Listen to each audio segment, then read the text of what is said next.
On the 5th of November 1605, early in the reign of King James I, Elizabeth I's successor, gunpowder plotter Guy Fawkes was caught red-handed with 36 barrels of gunpowder in the cellars beneath Westminster. The idea had been to blow up the House of Lords at the opening of Parliament on the 5th of November and to assassinate King James I and the gathered members of Parliament. It was an act of terrorism against the king and government, but fortunately for the king, it was uncovered in time. This plot had its roots in the reign of Elizabeth. Although Elizabeth had begun her reign wanting religious tolerance and having no desire, as she explained, to make windows into men's souls, she and her government had felt compelled to act following Pope Pius V's publication of a bill of excommunication against the Queen in 1570.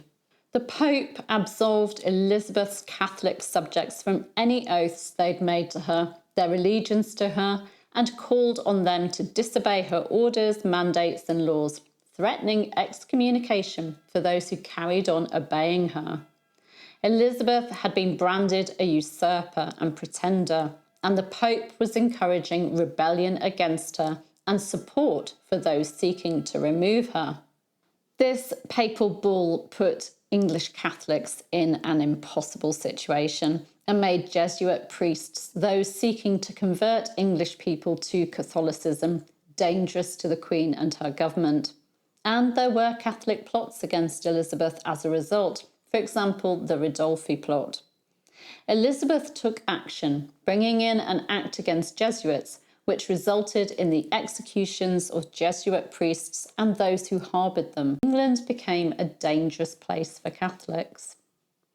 When King James VI of Scotland came to the throne in 1603, there were hopes that he'd be sympathetic to the Catholic cause. After all, although he himself was a Protestant, he was the son of Mary, Queen of Scots, who'd been a staunch Catholic, and he was married to a Catholic. And things did start well, with James limiting the restrictions on Catholics. But then, after opposition from Protestants, James reversed his policy less than a year after implementing it. The Catholics' hopes were dashed and they felt betrayed.